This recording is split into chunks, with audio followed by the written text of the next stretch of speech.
तो हाँ, उसे निभा रहा हूं, मैं भूला नहीं हूं। आज के इस वीडियो में हम लोग globalisation and the Indian economy एकदम गजब तरीके से कंप्लीट करेंगे, रिवीजन करेंगे और मोस्ट इंपॉर्टेंट क्वेश्चंस इसके बनाएंगे। तो बस यार चाय पानी और 2 मिनट की मैगी बनाकर बैठ जाओ और इस वीडियो को देखते रहो।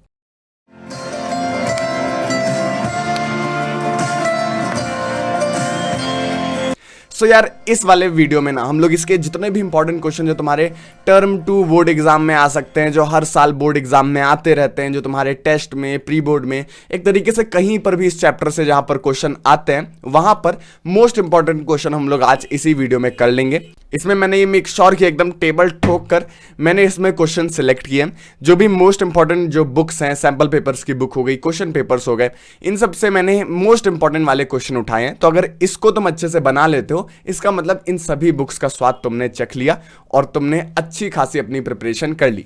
और अगर इन सब के आंसर्स तुम लोगों को ऑलरेडी आ रहे होंगे तो कॉन्ग्रेचुलेशंस, तुमने अपनी पढ़ाई लिखाई एकदम अच्छे तरीके से कर रखी है। ठीक है, तो चलो यार पहले क्वेश्चन पर आते हैं। What is liberalisation? लिबरलाइजेशन आखिर होता क्या है? बहुत इंपॉर्टेंट है, 1 नंबर के लिए आ सकता है ये। बस शांति से अपने दिमाग में मेरी बातों को घुसने दो और इस पूरे चैप्टर को रिवाइज करते रहो। ठीक है, लिबरलाइजेशन देखो यार, लिबरलाइजेशन एक ऐसा वर्ड है जिसमें जो गवर्नमेंट होती है, किसी भी कंट्री की गवर्नमेंट अपने आप को फ्लेक्सिबल बना लेती है, अपने लॉज को फ्लेक्सिबल बना लेती है, बाहरी कंपनियों को अपने अंदर आने की आज़ादी देती है। इसे ही हम लोग कहते हैं लिबरलाइजेशन। ठीक है, अंग्रेजी भाषा में इसको एग्जाम में कैसे लिखोगे तो बता देता हूं। Liberalisation is the process of removing barriers और restriction to trade and investment limit set by the government. देखो यार, कोई भी कंट्री जो अभी के टाइम पर जिंदा है, अभी के टाइम पर जो अच्छे से चल रही है, उन सब में कई लॉज, कई गाइडलाइंस होती हैं। तो वहां पर जाके अपना प्रचार प्रसार, अपनी चीजें बेच नहीं सकते हो। तभी तो यहां पर कोई ईस्ट इंडिया कंपनी आज के टाइम पर नहीं है, क्योंकि सभी गवर्नमेंट ने अपने ट्रेड बैरियर्स लगा के रखे हैं कि कोई भी बिना उनसे पूछे, बिना उनके इजाजत के, बिना टैक्स वगैरह दिए वहां पर ट्रेडिंग नहीं कर सकता है।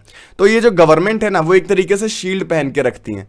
कुछ गवर्नमेंट, अभी के टाइम पर तो मैक्सिमम गवर्नमेंट ने ये कर दिया है कि वो लिबरलाइज हो गई, उन्होंने आजादी दे दी है ट्रेडर्स को कि आए वहां पर ट्रेड करें और ज्यादा टेंशन ना लें टैक्सेस के, ज्यादा रूल्स गाइडलाइंस को उन्होंने फ्लेक्सिबल कर दिया है, जिससे कि वहां पर वो आसानी से आकर अपना धंधा कर पाए। क्योंकि धंधा करने से क्या होता है, कंट्री की भी तो ग्रोथ होती है, कंट्री में नए नए सामान आते हैं, नया नया पैसा आता है। ये सारी चीजें हम लोगों ने इस चैप्टर में ऑलरेडी पढ़ रखी हैं, लेकिन तुम लोगों को थोड़ा एक तरीके से प्लेटफॉर्म बताने के लिए, बैकग्राउंड बताने के लिए मैंने सोचा बता दूं। लिबरलाइजेशन मतलब समझ में आ गया। सो इसमें जो भी ट्रेड बैरियर्स होते हैं, जो भी रेस्ट्रिक्शन होते हैं, वो हटा दिए जाते हैं और बाकी कंपनीज को आज़ादी मिल जाती है कि वो वहां पर आएँ और उस कंट्री में ट्रेड करें। इसे ही हम लोग लिबरलाइजेशन कहते हैं। 1 नंबर के लिए आ सकता है, तो थोड़ा सा दिमाग में रखना। ओके, अब नेक्स्ट क्वेश्चन पर आते हैं। What factors have facilitated the process of globalisation? मतलब कि आखिर ऐसे कौन से फैक्टर्स हैं जिससे ग्लोबलाइजेशन को और एम्पावरमेंट मिली और ग्लोबलाइजेशन और फ्लरिश हुआ? हर जगह पर ग्लोबलाइजेशन आखिर किस किस कारणों की वजह से हुआ, तो उसको देख लेते हैं। तो देखो यार, ग्लोबलाइजेशन होने के मेनली 3 कारण हैं। इसी वजह से ग्लोबलाइजेशन और रैपिड हुआ और एक तरीके से यहाँ पर हम लोगों ने देखा कि पूरा देश, पूरा जो जितनी भी कंट्रीज थी, पूरा ग्लोब एक साथ आ गया और ग्लोबलाइजेशन को उसने सपोर्ट किया। ये 3 मेन रीजन है। पहला, रैपिड इंप्रूवमेंट इन टेक्नोलॉजी। यहां पर हम लोगों ने देखा कि पहले के टाइम पर चिट्ठियां लिखी जाती थी यार, कोई भी सामान अगर तुम दूसरे कंट्री में भेज रहे हो, अता पता नहीं है उसका कि पहुंचा कि नहीं, या फिर शिप ही डूब गई। ये सारी चीजें अब हम लोगों को पता चल जाती हैं। कदम कदम पर हम लोगों को एक तरीके से अपडेट मिलता रहता है। तुम्हारे फोन पे मैसेज आता रहता है, हाँ डिस्पैच हो गया है, यहाँ से यहाँ पर पहुंचा, इस पोर्ट पर पहुंचा, यहाँ पर अब डिलीवर हो चुका। ये सभी टाइप के जो मैसेजेस होते हैं ना, इससे जो भी कंपनीज होती हैं उन्हें बहुत सुविधा मिलती है, क्योंकि करोड़ों का सामान कहीं पर भेज दे रहे हैं और कुछ अता पता नहीं है, तो वो एक तरीके से रिस्की गेम हो जाता है। इसी वजह से आजकल के टाइम पर टेक्नोलॉजी के ग्रोथ की वजह से ग्लोबलाइजेशन और तेजी से बढ़ा है। कंपनियों को और आसानी हो गई है ग्लोबलाइजेशन करने में। वो लोग कहीं से भी, कहीं पर भी बैठे बैठे कनेक्ट हो सकते हैं। कोरोना के टाइम पर ये जूम वगैरह वाली मीटिंग्स अब बहुत हेल्प कर रही हैं मल्टीनेशनल कंपनीज को कि वो दूसरे 7 समुद्र पार वाले देश से भी बात कर लेती हैं बैठे बैठे, और उन्हें कोई भी दिक्कत वगैरह का सामना नहीं करना पड़ता है। दूसरा point, liberalisation of trade and investment policies. यहां पर लिबरलाइजेशन, जैसा मैंने अभी तुम लोग को जस्ट 2 मिनट पहले बताया कि लिबरलाइजेशन मतलब गवर्नमेंट भी इनको सपोर्ट कर रही है। गवर्नमेंट अपने ट्रेड रेस्ट्रिक्शंस, बैरियर्स ये सब हटा देती हैं इन लोगों के लिए। इसी वजह से यहाँ पर इन लोगों को आसानी हो जाती है और कई फेवरेबल पॉलिसीज वगैरह इनके लिए गवर्नमेंट लाती रहती है, जिससे कि मल्टीनेशनल कंपनीज हो गई, विदेशी कंपनियां इस देश में आके इन्वेस्ट करें और यहाँ पर अपना बिजनेस धंधा चलाएं। ये सेकंड प्रोसेस हो गया। गवर्नमेंट की तरफ से सपोर्ट मिल रहा है तो ये लोग भी एकदम बढ़ चढ़कर पार्टिसिपेट करते हैं। Third, pressures from the international organisation such as WTO। देखो यार, एक वर्ल्ड ट्रेड ऑर्गेनाइजेशन बन रखी है। ये क्या करती है, ये देखती है कि किस किस कंट्री में अच्छा खासा ट्रेड हो रहा है या फिर नहीं, क्योंकि जितना ज़्यादा ट्रेड होगा, जितना ज़्यादा ग्लोबलाइजेशन होगा, जितना हम लोग आपस में कनेक्टेड होंगे, उतना ह्यूमैनिटी के लिए फ़ायदा होगा। क्योंकि मान लो स्विट्जरलैंड में गजब टाइप की घड़ियां बिकती हैं, अच्छी अच्छी घड़ियां हैं। अब यहाँ पर इंडिया में बेचारा वैसा कोई फंक्शन ही नहीं है कि घड़ियां अच्छे से बना पाए। हम लोगों के पास मान लो टेक्नोलॉजी नहीं है उस टाइप की, पहले के टाइम पर थी भी नहीं, हम लोग वैसे ही काम चलाऊ घड़ी बना लेते थे। स्विट्जरलैंड ने भैया वॉच बनाने पर PhD करके रखी हुई है। अब देखो, जहां पर एक जगह जहां पर हम लोगों के पास अच्छी नॉलेज नहीं है घड़ियों के बारे में, और एक जगह जहां पर PhD हो रखी है, तो जाहिर सी बात है कि उनके जो प्रोडक्ट हैं वो अच्छे बनेंगे। अब अगर वही प्रोडक्ट्स पूरे दुनिया में बिकने लग जाएं तो नई नई टेक्नोलॉजीज लोगों के पास आएंगी, लोगों को पता चलेगा कि आखिर ये घड़ियां बनती कैसे हैं। जो कस्टमर्स हैं, जो हम लोग हैं, जो कॉमन पीपल हैं, जो ये बनाने वाले बिजनेस में नहीं है, जो एक तरीके से कंज्यूम करते हैं प्रोडक्ट को, उनके लिए और फैसिलिटीज आएंगी। नई नई घड़ियां अगर तुम्हें स्विट्जरलैंड वाली मिल रही हैं अच्छी वाली, तो तुम लोग उन्हें ही खरीदोगे। ये टाइप का एक एग्जाम्पल मैंने तुम लोगों को बताया घड़ियों से। ऐसे कई सारे सामान हैं, कई सारी चीजें जो किसी कंट्री में स्पेसिफिकली बनती हैं, जो वहां पर उनकी स्पेशलिटी है, वो अगर हम लोग पूरे दुनिया में वैसे प्रोडक्ट्स अगर पूरे दुनिया में फैलाएंगे तो उस कंट्री की भी ग्रोथ होगी और बाकी कंट्रीज जहां पर उनका प्रोडक्ट जा रहा है उनकी भी धीरे धीरे ग्रोथ होगी। ठीक है भैया, समझे कि वही कहानियों में गुम हो। फिर से बैक कर लो और फिर से एक बार इस पूरे जो एग्जाम्पल मैंने तुम लोग को बताया उसको सुन लो, अगर नहीं समझ में आया तो। इसी वजह से वर्ल्ड ट्रेड ऑर्गेनाइजेशन इस वाले प्रोसेस को, ग्लोबलाइजेशन के प्रोसेस को बढ़ाने के लिए जोरों शोरों से लगी रहती है। वो लोग हर कंट्री को फोर्स भी करती हैं कि आप ट्रेडर्स को अपने यहाँ आने दो और वहां पर इन्वेस्ट करने दो। ये सारी चीजें हम लोगों ने देख ली। अब इस क्वेश्चन में तुम लोगों को क्लैरिटी आ गई होगी कि आखिर क्यों ग्लोबलाइजेशन का प्रोसेस इतना फास्ट तरीके से बढ़ रहा है और कौन कौन से रीजंस हैं जिनकी मदद से ग्लोबलाइजेशन को एक तरीके से एम्पावरमेंट मिली और ग्लोबलाइजेशन इतना हिट हुआ, इतना बढ़ा। ये 3 मेजर टॉपिक्स हैं। 3 नंबर के लिए अगर ये क्वेश्चन आ जाए तो इसको ऐसे ही अंग्रेजी का चमत्कार दिखा के तुम लोग भी लिख सकते हो। थोड़ा और एक्सप्लेन कर देना, 2 कोलोन लगाकर यहाँ पर बता देना कि और क्या क्या है। ठीक है, इतना लिख दोगे तो नंबर मिल जाएगा। नेक्स्ट क्वेश्चन पर आते हैं। What kind of opportunity created by foreign trade for producers. Trade वाले जो प्रोड्यूसर्स हैं उनके लिए आखिर इससे जो फॉरेन एक्सचेंज है, फॉरेन ट्रेड है, इससे आखिर क्या क्या फैसिलिटीज उन्हें मिलती हैं। सीधी सी बात है, अगर तुम्हारी कोई दुकान है तो तुम चाहोगे कि वहां के जो सामान है वो हर जगह बिके। वो धोनी वाला ऐड नहीं देखा, बिल्कुल वही। यहां पर सिर्फ एक ही जगह पर सामान बेचने से कस्टमर्स कम मिलते हैं, लेकिन अगर वही हम लोग वर्ल्ड लेवल पर बेचने लग जाएं अपने सामानों को और हर कंट्रीज में अपने सामान बेचने का कोई सिस्टम बना दें, तो इससे क्या होगा, हमें ज़्यादा पोटेंशियल कस्टमर मिलेंगे और हो सकता है हमारे ज़्यादा सामान बिके। फॉरेन ट्रेड से लोगों को करोड़ों नंबर ऑफ कस्टमर्स नए नए मिल जाते हैं। जो प्रोड्यूसर्स होते हैं उन्हें अच्छे नंबर ऑफ कस्टमर्स मिल जाते हैं, वो विदेशों में भी अपना सामान बेच सकते हैं। बल्कि कुछ कुछ कंपनियां तो ऐसी हो जाती हैं कि अपने देश में ही नहीं चलती हैं, लेकिन किसी विदेश में जाकर वो इतनी फेमस हो जाती हैं कि करोड़ों की कंपनी बन जाती है। तो इससे प्रोड्यूसर्स का बहुत ही फायदा होता है।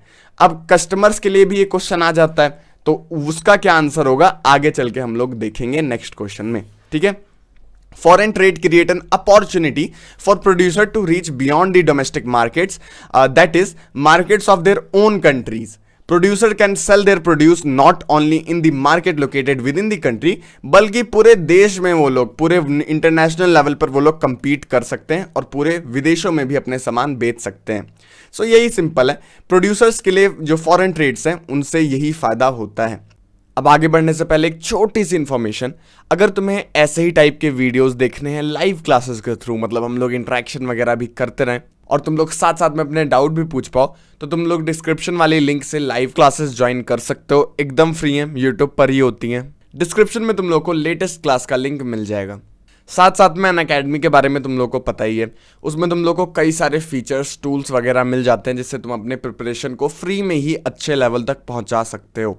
इनकेस अगर तुम्हें सब्सक्रिप्शन वगैरह की जरूरत पड़ती है तो MSPIN कोड, MSPIAN कोड से तुम्हें अच्छे खासे डिस्काउंट वगैरह मिल जाते हैं। अभी के टाइम पर 20% डिस्काउंट मिल रहा है। लेकिन साथ में अगर तुम्हें फ्री में चाहिए, अगर और सब्सक्रिप्शन के साथ साथ में तुम्हें कई गिफ्ट वगैरह भी चाहिए, तो तुम लोग प्रोडिजी नाम का एक टेस्ट है अनअकैडमी पर, उसे भी दे सकते हो। प्रोडिजी में यार बस तुम्हें अच्छे टाइप के क्वेश्चंस होते हैं, उन्हें देना रहता है और फिर क्या प्राइजेस वगैरह मिल जाते हैं, फ्री में सब्सक्रिप्शन भी मिल जाता है। तो यही छोटी सी इन्फॉर्मेशन है। अगर नीचे तुम लोग को डिस्क्रिप्शन में लिंक मिल जाएगा, वहाँ से जाकर एग्ज़ाम वगैरह दे दो और रैंक वगैरह अगर अच्छा रहा तो काफ़ी अच्छे प्राइजेस तुम्हें मिल जाएंगे, जैसे मैकबुक, आईफोन, आईपैड, ये सारी चीज़ें मिल जाएंगी। और स्कॉलरशिप में अगर 1 से 10 रैंक के अंदर आ जाते हो तो 100% स्कॉलरशिप तक भी मिल जाती हैं। सो डिस्क्रिप्शन में लिंक है, जाकर चेकआउट कर लो। स्पेशल क्लास का भी लिंक तुम लोगों को डिस्क्रिप्शन में मिल जाएगा, फ्री में तुम लोग आकर ज्वाइन कर सकते हो। MSPN कोड से क्लासेस ओपन हो जाएंगी, एकदम फ्री हैं, एक भी पैसा नहीं लगेगा ये क्लासेस देखने के लिए। यूट्यूब की क्लासेस देखने के लिए भी कोई पैसा नहीं लगना है, ठीक है। तो नोट कर लो, क्या पता 3 मार्कर के लिए क्वेश्चन ही आ जाए, नोट्स के साथ साथ में लिख लो। और बस अब अपने आगे वाले क्वेश्चंस करते हैं, और क्या। Suppose the Indian government puts a tax on import of a commodity, what would happen? क्या होगा अगर टैक्स लगा दिया जाए। अब आज के टाइम पर ना थोड़े एनालिटिकल टाइप के क्वेश्चंस ये CBSE वाले पूछ देते हैं, तो मैंने सोचा ये भी थोड़ा इंपॉर्टेंट लग रहा है, चलो ले ही लिया जाए। क्योंकि टर्म 1 में ये NCERT CBSE वालों ने ऐसा गजब टाइप का खेला कर दिया था कि तुम्हारे जो आउट क्वेश्चंस थे उन्हें छोड़कर नए नए टाइप के क्वेश्चंस तुम्हारे सामने रख दिए थे। अब जो लोग आउट क्वेश्चन रट के गए थे उनका वहां पर चक्का ढीला पड़ गया, क्योंकि प्रॉब्लम ये थी कि आउट क्वेश्चन के बाहर वाला तुम लोग क्वेश्चन तो अटेम्प्ट करते नहीं हो, ये सोचते हो कि हाँ आउट क्वेश्चन पढ़ लिए बस वही हो गया।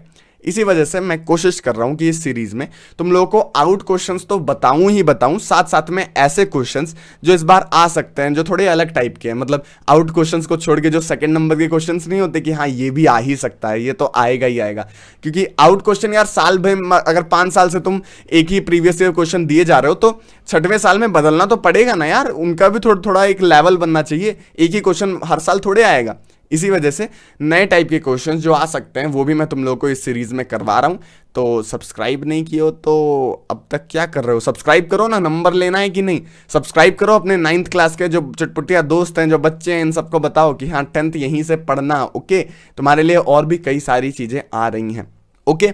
और तुम्हारे लिए भी यार कुछ बड़ा सोच रखा है मैंने, तो आगे आगे देखते हैं होता है क्या। पहले टर्म 2 के प्रिपरेशन करो, क्लास 10th पास करो और एकदम माँ बाप का नाम रोशन करो, और क्या, अभी तो यही गोल है ना। इसका आंसर देख लेते हैं। देखो अगर ऐसा होता है कि जो गवर्नमेंट है वो दाम बढ़ा देती है टैक्सेस का, तो फाइनली क्या होगा, जो यहाँ पर इंपोर्ट हुए सामान है उनकी जो वैल्यू है वो बढ़ जाएगी, बहुत पैसे में हम लोग को महंगे महंगे सामान बिकने लग जाएंगे। और फाइनल क्या होगा कि उसका डिमांड घट जाएगा, क्योंकि जो चीज़ महंगी हो जाती है उसका डिमांड धीरे धीरे घट ही जाता है। तो ये हो सकता है कि अगर गवर्नमेंट टैक्स बढ़ा देती है तो वो सामान महंगा मिलने लग जाएगा, जैसे पेट्रोल, और तुम लोग भी फिर बाइक वगैरह चलाना, घूमना वगैरह बंद कर दोगे। सेम वही सिनेरियो है। So to import this commodity the importer would have to pay higher tax. अगर टैक्स बढ़ जाएंगे तो जो प्रोड्यूसर है उन्हें हायर टैक्स पे करना पड़ेगा। Because of higher tax buyers will have to pay a higher price for imported goods, this may lead to reduce demand for the commodity. इसी वजह से तो कार्स वगैरह महंगी बिकती हैं इंडिया में, फरारी हो गए, ये सारी चीज़ें तुम्हें देखने को इसी वजह से नहीं मिलती, क्योंकि वहाँ पर 100-200% टैक्स ही लग जाता है उन्हें मंगवाने में। तो वो 1 रुपए की चीज़ 4 रुपए में बिकने लग जाती है इंडिया में आके, यही एक प्रॉब्लम है। और अगर ऐसा होता है नॉर्मल सामानों के साथ, तुम्हारे डेली यूज़ के सामानों के साथ, तो उनका दाम बढ़ जाएगा और धीरे धीरे उस सामान की जो डिमांड है वो भी घट जाएगी। इतनी बातें समझ में आ गई। ये नए टाइप का क्वेश्चन था, अगर तुम्हें समझ में आ गया है तो वेल एंड गुड, सही जा रहे हो, आगे तुम्हारे प्रिपरेशन सही चल रही है। अब आते हैं नेक्स्ट क्वेश्चन पर। What are the benefits of liberalisation, मतलब ये जो ट्रेड बैरियर्स वगैरह हटाए जाते हैं गवर्नमेंट के द्वारा, तो आखिर उससे फायदा क्या होता है। तो पहला फायदा ये हो जाता है, हम लोग को जो कॉमन दिख रहा है, कि जो कंपनीज आ रही हैं किसी भी कंट्री में, उन्हें एक तरीके से फ्री हैंड मिल जाता है, वो लोग अपना काम मन मर्जी के अकॉर्डिंग कर सकती हैं, उन्हें ज़्यादा झंझट झेलने को नहीं मिलता है। अब तुम्हारे हाथों में अगर हथकड़ी लगा दी जाए तो तुम्हें काम करने में थोड़ी दिक्कत होगी ना। वैसे ही जब मल्टीनेशनल कंपनीज के आगे कई सारी गाइडलाइंस, कई सारे लॉज रहते हैं तो वो भी काम नहीं कर पाती हैं, और लिबरलाइजेशन से उनकी वही हथकड़ी फ्रीली उन लोगों को मूव करने की आज़ादी दे देती है और वो लोग अपना हाथ फैलाकर काम धंधा कर पाते हैं। इसका यही आंसर ही होगा। तो आंसर देख लेते हैं आखिर इसका क्या है। सो इसका आंसर ये रहेगा कि लिबरलाइजेशन ऑफ ट्रेड होने की वजह से जो भी बिजनेसेस हैं उन्हें एक तरीके से अपने फ्रीली डिसीजन लेने में आसानी हो जाती है और वो लोग इंपोर्ट और एक्सपोर्ट बिना किसी झिझक के आराम से कर पाते हैं और फ्रीली अपने काम को, अपने धंधे को बढ़ा पाते हैं। तो एक तरीके से मेजर बेनिफिट है लिबरलाइजेशन का। अब आते हैं नेक्स्ट क्वेश्चन पर। What is the main aim of foreign trade? जो फॉरेन ट्रेड्स होती हैं आखिर उनका मेन एम क्या रहता है? So foreign trade creates an opportunity for the producer to reach beyond the domestic markets of their own countries, that is market of their own countries। मतलब कि यहाँ पर फॉरेन ट्रेड से जो प्रोड्यूसर्स हैं उन्हें अपने कंट्रीज को छोड़कर बाकी कंट्रीज में भी एक तरीके से ट्रेडिंग करने का, अपने सामान को बेचने का मौका मिल जाता है। सो इसका मेन एम यही रहता है कि जो प्रोड्यूसर्स हैं वो किसी दूसरी कंट्रीज में भी जाकर ट्रांसपोर्ट वगैरह कर पाए, अपने सामान बेच पाए। सो इतनी बात समझ में आ गई। एक नंबर के लिए क्वेश्चन आ जाए तो ऐसे टाइप के पॉइंट लिख देना। अगर 3 नंबर के लिए आता है, जो कि आता नहीं है ये ज्यादा, तो ये लिख देना एक और पॉइंट लगाकर कि कंज्यूमर्स को भी कई सारे चॉइसेस मिल जाते हैं। तो इसका मेन एम यही है कि जो लोग हैं उन्हें बेनिफिट मिले, ट्रेडर्स को ज्यादा अपॉर्चुनिटी मिले अपने सामान बेचने में और कंज्यूमर्स को ज्यादा चॉइसेस मिल जाए। How do multinational companies manage to keep the cost of production of their goods low? आखिर इतने कंट्रीज में काम करने के बावजूद भी वो अपने प्रोडक्ट के कॉस्ट कैसे कम कर पाती हैं? सबसे पहले क्वेश्चन को समझा करो कि आखिर क्वेश्चन कहना क्या चाहता है, उसकी डिमांड क्या है, और फिर उसके अकॉर्डिंग ही आंसर दो। अगर अंग्रेजी में समझने में दिक्कत हो रही है तो हिंदी में भी लिखा रहता है, तो एक बार हिंदी वाला भी पढ़ लिया करो। अगर कोई भी कंफ्यूजन है तो क्वेश्चन अच्छे से समझ जाओगे तभी अच्छा सा आंसर लिख पाओगे, वरना बात का बतंगड़ कर दोगे। छोटी सी टिप है, सस्ती सुंदर टिकाऊ टिप, इसको दिमाग में रखना। How do multinational companies manage to keep the cost of production of their goods low? Explain with examples.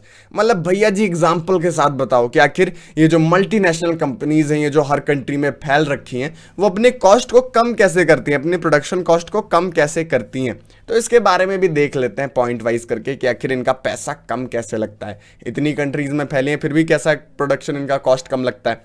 सो यहाँ पर जो मल्टीनेशनल कंपनीज होती हैं वो जितनी भी अपनी प्रोडक्शन यूनिट्स होती हैं वो कंट्री के हिसाब से लगाती हैं। एक कंट्री में जहां पर चीप लेबर है वहां पर अपनी एक तरीके से जितना भी असेंबली यूनिट है वो लगा दिया, या फिर कहीं पर रिसोर्सेज सस्ते में मिल रहे हैं वहां पर अपनी एक फैक्ट्री लगा दी रिसोर्सेज को ट्रांसपोर्ट करने के लिए। So basically MNCs establish their production facilities in the such areas where they get cheap raw materials and cheap skilled labours. जहां पर उन्हें चीप लेबर मिलते हैं वो वहां पर अपनी एक फैक्ट्री लगा देती हैं, जहां पर चीप रिसोर्सेज मिल रहे हैं वहां पर वो अपनी फैसिलिटीज, वो अपनी प्रोडक्शन यूनिट लगा देती हैं। साथ साथ में MNCs always establish their production facility near the market which helps them to keep their transportation cost low। देखो यार, जो हम लोगों ने मैन्युफैक्चरिंग इंडस्ट्रीज में पढ़ा नहीं था कि ये जो इंडस्ट्रीज होती हैं वो ऐसी जगह पे लगती हैं जहां पर मार्केट क्लोज हो, जहां पर चीप लेबर मिल जाए। सो यही सारी चीजें मल्टीनेशनल कंपनीज भी फॉलो करती हैं। वो ऐसे जगह पर अपनी प्रोडक्शन यूनिट लगाती हैं जहां से ट्रांसपोर्टेशन का खर्चा कम आए, इलेक्ट्रिसिटी सस्ते में मिल जाए। ये सारी चीजों का ध्यान रखा जाता है और कुल मिलाकर आखिर में जो फाइनल प्रोडक्ट हम लोगों को मिलता है वो मिलता है एकदम चकाचक सस्ते दामों में। इन्हीं सब चीज़ों की वजह से जो मल्टीनेशनल कंपनीज हैं वो अपने जो कॉस्ट है, जो प्रोडक्शन कॉस्ट है, उसे कम कर पाती हैं। इतनी बातें समझ में आ गई। ये यार बहुत कॉमन टाइप का चीज़ है, इसको तुम लोग थोड़ा ध्यान से सोचोगे तो तुम लोग को समझ में आ जाएगा कि आखिर कॉस्ट कैसे कम होता है। ऐसी कंट्रीज जहाँ पर कोई सस्ता सामान मिल रहा है वहाँ पर जाकर अपनी वो प्रोडक्शन यूनिट इस्टेब्लिश कर दी।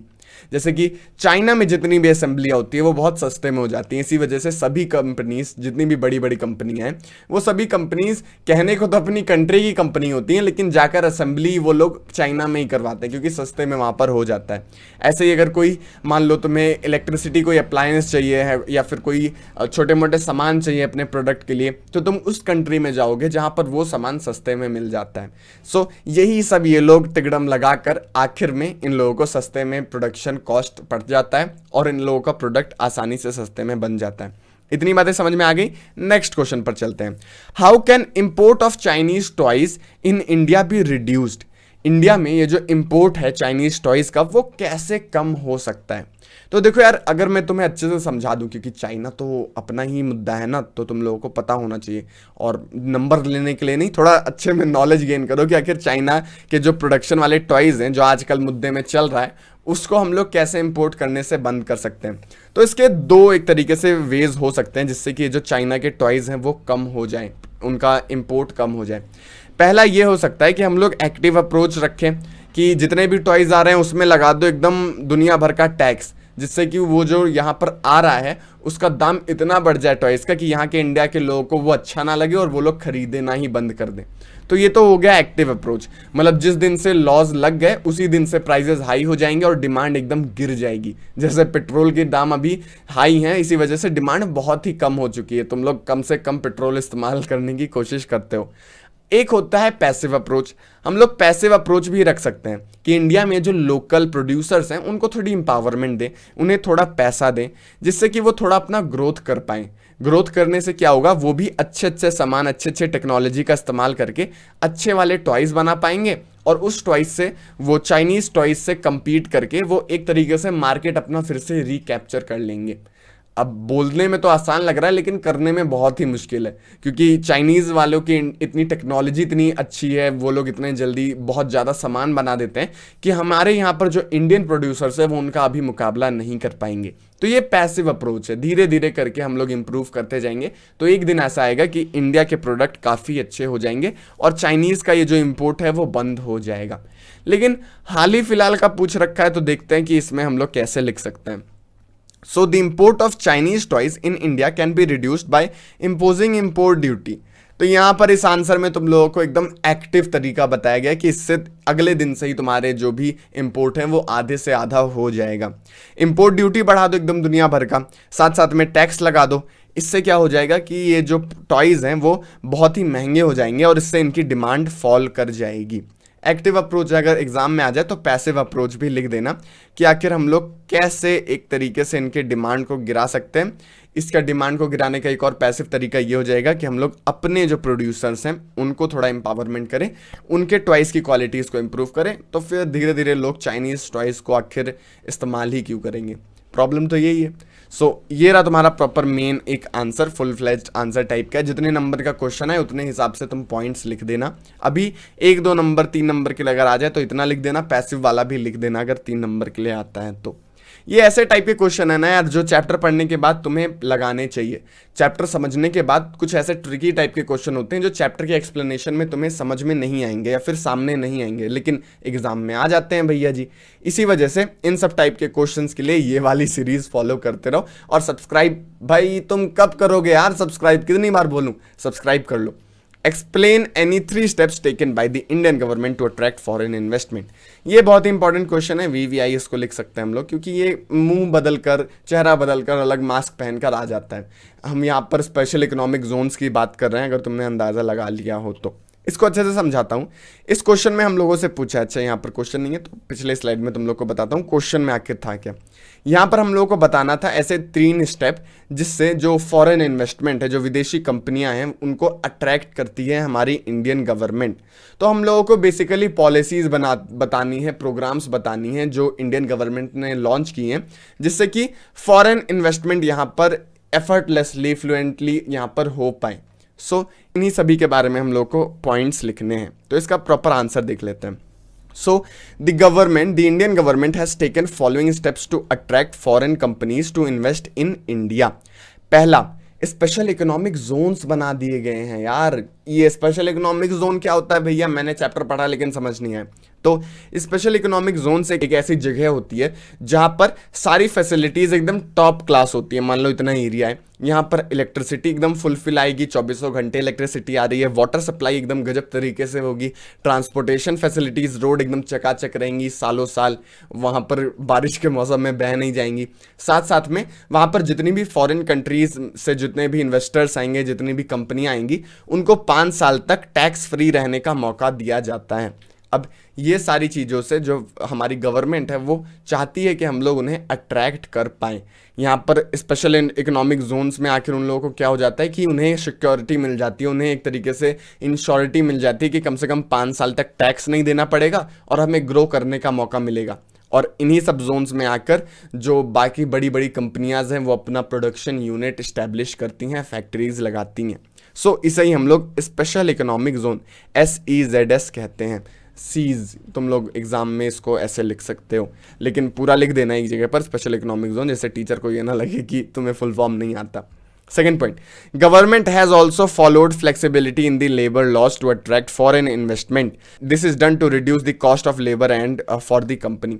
देखो यार, हमारे इंडिया में जो लेबर्स हैं उनके लिए कई लॉज बनाए गए हैं कि उनके साथ कोई एक्सप्लॉयटेशन ना कर पाए, उन्हें हमेशा 24 घंटे जॉब की सिक्योरिटी किसी ना किसी तरीके से दे दी जाए, जो भी कंपनी में वो काम कर रहे हैं वहाँ पर वो लोग जाकर इज्जत से काम कर पाएँ। उन्हें प्रायर नोटिस देना पड़ता है कंपनी को 15-20 दिन पहले कि हम तुम्हें 15-20 दिन के अंदर निकाल देंगे। सो ये सारी चीज़ें, ये सारे रूल्स एंड रेगुलेशंस हैं इंडिया में। लेकिन जो फॉरेन कंपनीज़ हैं उन्हें तो अपना कॉस्ट कम रखना है, क्योंकि जितना उनका कम दाम लगेगा उतना ही प्राइजेस का भी दाम कम होगा, प्रोडक्ट्स का भी दाम कम होगा। इसी वजह से जो गवर्नमेंट है वो उन्हें अट्रैक्ट करने के लिए अपने लेबर लॉज में थोड़ी फ्लेक्सिबिलिटी ला देती है कि हाँ भाई, जब तक तुम्हें इस्तेमाल करना है चीप दामों में तुम उनका इस्तेमाल कर लो, लेबर को अपने यहाँ पर जॉब दे दो और जब मन करेगा तब निकाल देना। ऐसे टाइप की कुछ फ्लेक्सिबिलिटीज़ मिल जाती हैं। सो ये 2 पॉइंट याद रखना कि स्पेशल इकोनॉमिक जोन सेटअप होते हैं और साथ साथ में जो लॉज हैं उनमें फ्लेक्सिबिलिटी हो जाती है। नेक्स्ट क्वेश्चन पर आते हैं। इतनी बातें समझ में आ रही हैं? अगर नहीं समझ में आ रहा है तो नीचे कमेंट सेक्शन तो तुम्हारे लिए खुला रहता है, वहाँ पर जाकर ये बताओ कि वीडियो कैसा लगा, हेल्पफुल है कि नहीं, और फिर बाकी सारी चीज़ें बताना। और अगर तुम और भी वीडियोस देखना चाहते हो तो फिर ऐसे ही प्लेलिस्ट यहाँ पर बनी हुई है, तो तुम सभी चैप्टर के एक साथ में 1 शॉट में कंप्लीट कर सकते हो most important questions. Globalization and greater competition among the producer has been advantageous to consumers. Support this statement with example. यहाँ पर ये हम लोगों को बताना है कि ग्लोबलाइजेशन आखिर कंज्यूमर्स के लिए कैसे इफेक्टिव और एक तरीके से फायदेमंद रहा है। तो इसके यार कई पॉइंट्स तुम लोगों को मिल जाते हैं। सबसे पहले यहाँ पर ग्लोबलाइजेशन होने से, किसी भी जगह पर कंपटीशन बढ़ने से एक तरीके से जो कंज्यूमर है उनका फ़ायदा नंबर 1 ये होता है कि कंपनीज नई नई टेक्नोलॉजी में अपना पैसा खर्च करती हैं, क्योंकि उन्हें compete करना है। पूरे दुनिया भर की जितनी भी कंपनियां हैं वो वही सेम प्रोडक्ट बना रही हैं। अब उसमें से सबसे अच्छा निखर के आओगे तभी तो तुम्हारा सामान बिकेगा। तो एक तरीके से हमेशा कंपटीशन के चक्कर में ग्रोथ होती रहती है। सभी कंपनीज लेटेस्ट टेक्नोलॉजी का इस्तेमाल करना चाहती हैं, नए नए प्रोडक्ट इनोवेट करना चाहती हैं, उसमें नए नए चेंजेस करना चाहती हैं। और इससे क्या हो जाता है, जो कंज्यूमर्स होते हैं, जो कस्टमर्स होते हैं, उन्हें अच्छी क्वालिटी हमेशा मिलती है और वो सेटिस्फाइड रहते हैं। वरना अगर एक ही कंपनी होती तो उसने अगर मनमाने ढंग से कोई भी टूटा फूटा सा सामान बना दिया और कोई ऑप्शन नहीं है तो वही खरीदना पड़ जाता। इसी वजह से ये ग्लोबलाइजेशन होने से ये फायदा नंबर 1 होता है। दूसरे फायदे पे चलते हैं। Indian companies have collaborated with multinational companies to produce more functional and advanced product, thus benefiting the consumers. यहाँ पर जो लोग compete नहीं कर पाते हैं, जो हमारे यहाँ पर प्रोडक्शन यूनिट्स compete नहीं कर पाती हैं, वो बड़ी बड़ी कंपनियों के साथ कोलैबोरेशन कर लेती हैं। 2 बड़ी कंपनियां अगर साथ मिल जाएंगी तो उनके टेक्नोलॉजी भी एक साथ मिल जाएंगे, उनके लेबर्स भी एक साथ मिल जाएंगे और एक तरीके से वो अच्छा प्रोडक्ट बना पाएंगी। तो एक चकाचक प्रोडक्ट बन जाता है, कंज्यूमर को देखने को मिल जाता है। तो ये फ़ायदा नंबर 2 हो गया कि लोग कोलैबोरेट करते हैं, एक दूसरे के साथ मिलकर अपने आइडियाज़ शेयर करके एक नया प्रोडक्ट बनाते हैं। और जितना ज़्यादा नया अच्छा प्रोडक्ट मिलेगा उतना तो उनको आसानी होगी ही, कस्टमर्स को उतनी फ़ायदे होंगे ही। तीसरा नंबर पॉइंट ये है कि consumer can enjoy improved quality at lower prices for several products. This has led to the higher standard of living. देखो यार, क्योंकि ग्लोबलाइजेशन है तो हर सस्ते से सस्ते सामान हम लोगों को अवेलेबल हो जाते हैं। एक ही सामान को 20 कंपनियां बना रही हैं और मान लो तुम भी उनमें में से एक कंपनी हो, तो बताओ तुम्हारे क्या चांसेस है कि तुम वहां पर आओगे और जो तुम्हारा प्रोडक्ट है वो 20 प्रोडक्ट में से तुम्हारा ही प्रोडक्ट सिलेक्ट करेगा कोई भी एक कस्टमर। सो सबसे पहली बात जो मेन दिमाग में आती है कि जितना तुम्हारा प्राइस कम रहेगा उतने उसके ज़्यादा चांसेस रहेंगे कि कोई भी कस्टमर आकर उस सामान को खरीदे। कम प्राइस में जब तक तुम हाई क्वालिटी देते रहोगे तब तक तुम्हारा सामान बिकेगा। सो इससे पूरा फायदा तो कस्टमर्स का हो रहा है। ऐसे ही जियो वाला सिस्टम देख लो, जियो ने स्टार्टिंग में 4G के दाम फ्री कर दिए लगभग और बहुत ही कम दाम में 4G बेचने लग गए। इससे जो बाकी कंपनियां एयरटेल वगैरह हो गए और जितनी भी टेलीकॉम कंपनियां थी उन्होंने भी अपने दाम घटा लिए आगे चल के, क्योंकि उन्हें लॉस का सामना करना पड़ रहा था। और अभी हम लोगों को सबसे सस्ता इंटरनेट अवेलेबल हो जाता है। अभी तो पता नहीं यार ये लोग सिम वाले क्या क्या कर रहे हैं, लेकिन अभी से 4-5 महीने पहले हम लोगों को सबसे सस्ता इंटरनेट मिलता था। There is a great choice available to the consumer of goods. यहाँ पर बहुत ही कई सारे चॉइसेस हम लोगों को देखने को मिल जाते हैं, क्योंकि हम लोगों को एक तरीके से कई सारी कंपनियां एक ही सामान दे रही हैं तो हम लोगों के पास चॉइसेस रहते हैं कि इसे लेना है कि इसे लेना है। The quality of goods has been improved. जो गुड्स की क्वालिटी रहती है, सामानों की क्वालिटी भी बढ़ती रहती है। Due to competition the prices of various product has came down. So जैसा कि मैंने बताया कि क्वालिटी बस बेस्ट दी जाती है और सबसे कम दाम लगाने की कोशिश की जाती है जिससे कि उनका सामान बिके। ये बात समझ में आ गई। इंपॉर्टेंट क्वेश्चन है, इसको दिमाग में रखना। How have local companies, local मतलब कि जो छोटी मोटी कंपनियां हैं, benefited bye collaborating with multinational companies, विदेशी कंपनियों के साथ हमारी जो इंडिया की कॉमन कंपनीज हैं, लोकल कंपनीज हैं, वो कैसे अपने आप का बेनिफिट कर लेती हैं मल्टीनेशनल कंपनीज से कोलैबोरेट करके। तो हम लोग को प्रॉपर बेनिफिट्स बताने हैं। तो देखो यार, सबसे पहला बेनिफिट ये होता है कि मल्टीनेशनल कंपनीज जो होती हैं वो जब आती हैं किसी कंट्री के में आती हैं और किसी कंपनी के साथ कोलैबोरेट करती हैं तो उन्हें वो नई मशीनें, नई टेक्नोलॉजी से रूबरू करवाती हैं। मल्टीनेशनल कंपनीज खाली हाथ नहीं आती हैं, उनके साथ आती है नई नई टेक्नोलॉजी सामान को बनाने वाली। इससे क्या होता है, जो छोटी मोटी कंपनियां थी जो सामान बनाने में, अच्छी क्वालिटी सर्व कर पाने में जूझ पा रही थी, उसमें उन लोगों को मल्टीनेशनल कंपनी का एक सपोर्ट मिल जाता है कि वो भी अच्छे अच्छे प्रोडक्ट फिर बनाने लगती हैं, नई नई टेक्नोलॉजीज उन्हें मिलती हैं।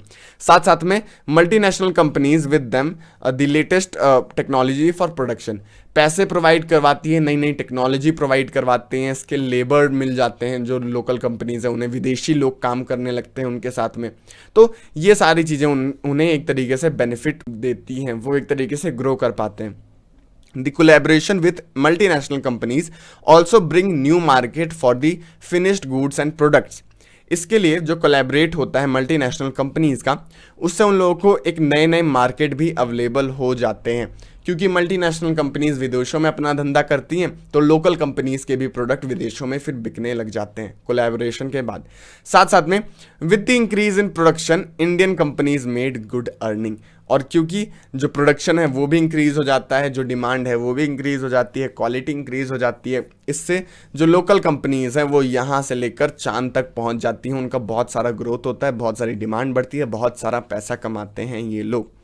सो इसको दिमाग में रखना। अब आते हैं नेक्स्ट क्वेश्चन पर। How has liberalisation of trade and investment policies help the globalisation process? NCERT का सवाल है। अब बताओ कि आखिर जो लिबरलाइजेशन है उससे आखिर कैसा फ़ायदा हुआ ग्लोबलाइजेशन प्रोसेस में। ये हम लोगों ने देख रखा है, लेकिन थोड़े बड़े लेवल पर इसको देख लेते हैं। देखिए यार, ग्लोबलाइजेशन होने से ट्रेड बैरियर्स जो थे, रेस्ट्रिक्शंस जो थे वो हटा दिए गए।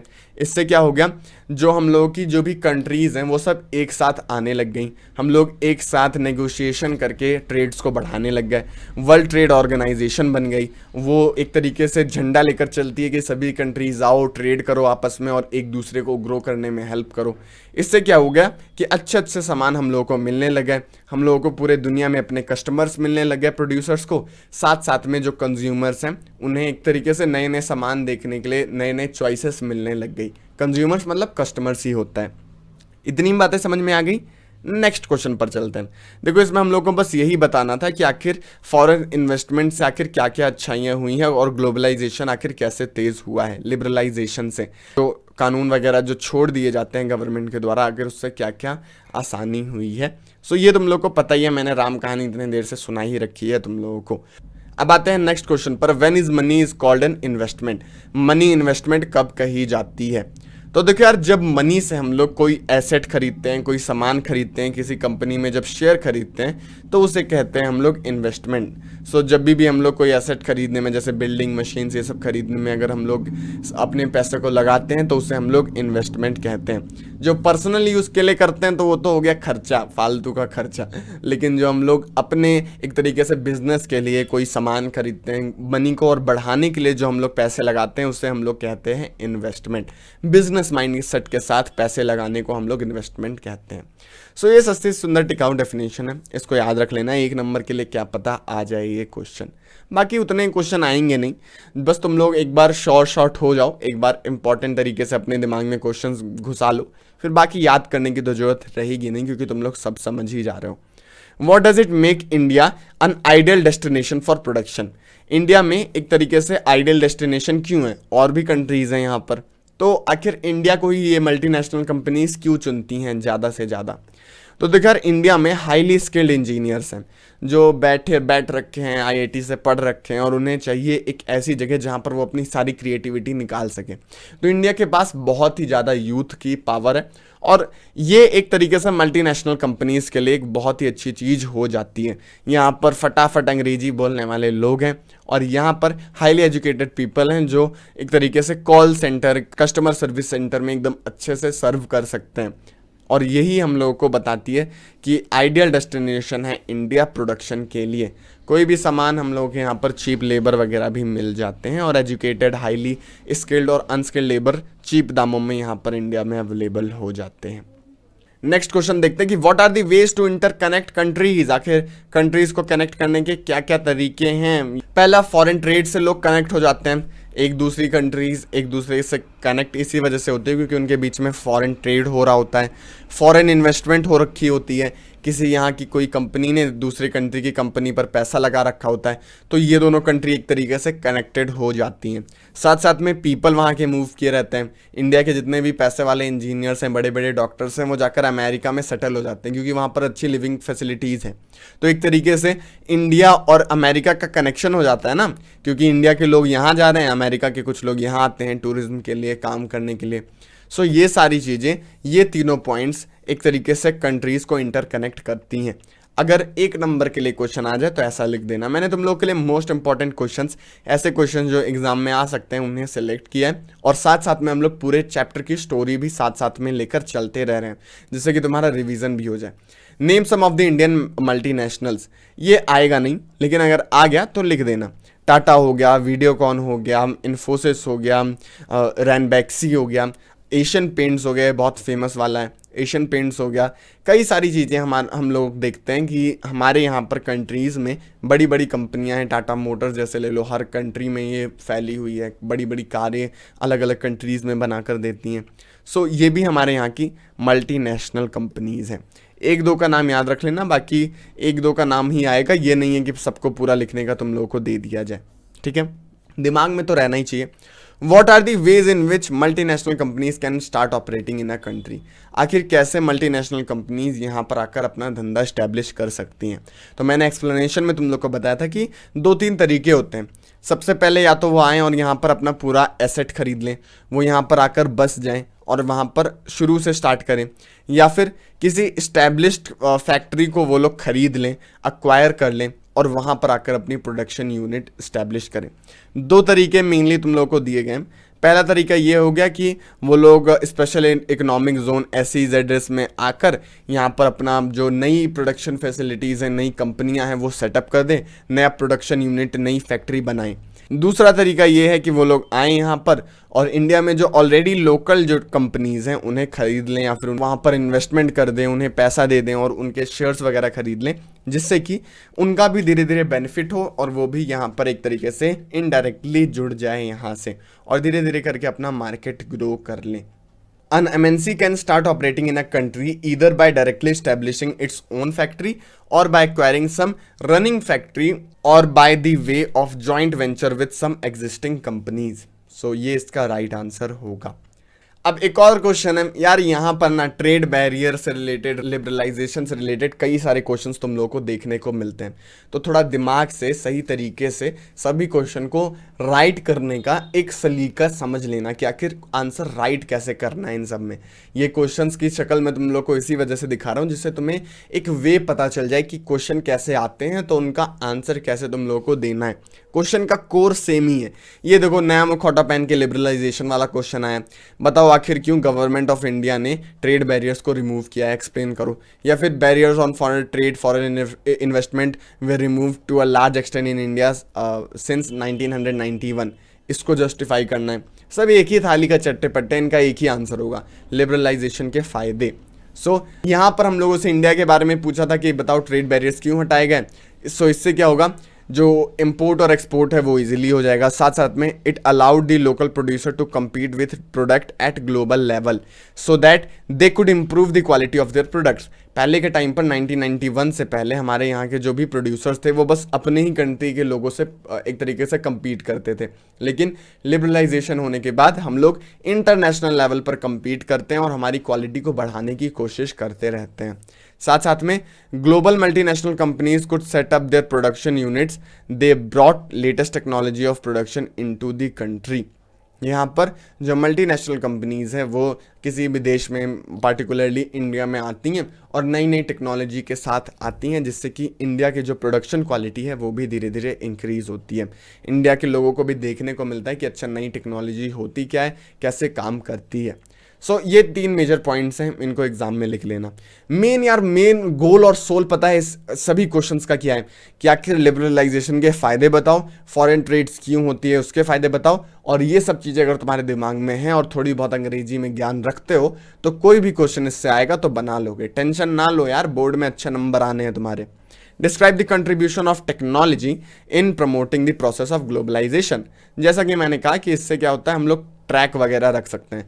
प्रॉपर मैं तुम लोग को ये पढ़ के नहीं बताऊंगा, मैंने पहले ही तुम लोग को एक्सप्लेन कर दिया कि टेक्नोलॉजी के आने से ग्लोबलाइजेशन इसी वजह से बढ़ी है क्योंकि हम लोग सैटेलाइट कम्युनिकेशन कर सकते हैं, कदम कदम पर हम लोगों को लाइव अपडेट मिलते रहते हैं, सामान की ट्रैकिंग कर सकते हैं, लाइव ट्रैकिंग कर सकते हैं, वीडियो कॉन्फ्रेंसेस कर सकते हैं, कॉल्स कर सकते हैं, दूर दूर के देशों से बातें कर सकते हैं मीटिंग पर।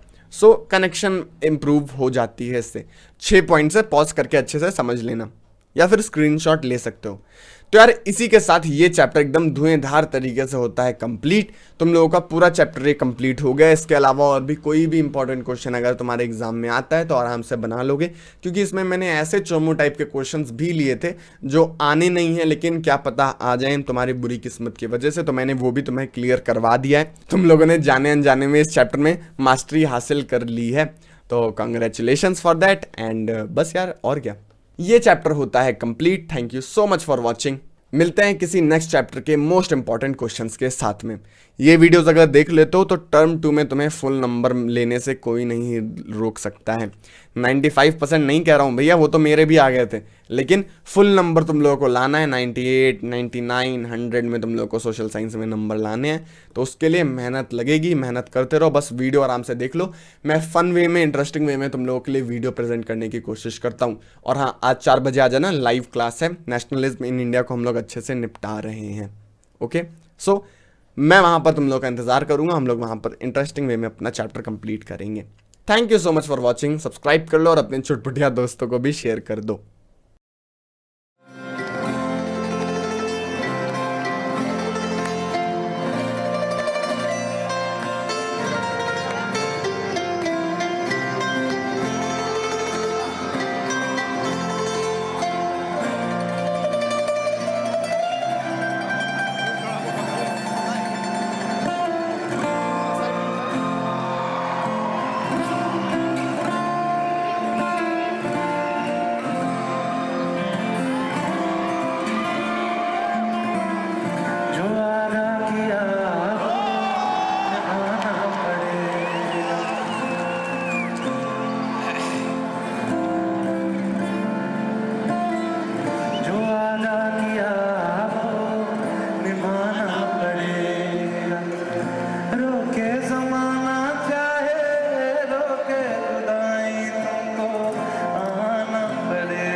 वफा में ना इल्जाम ले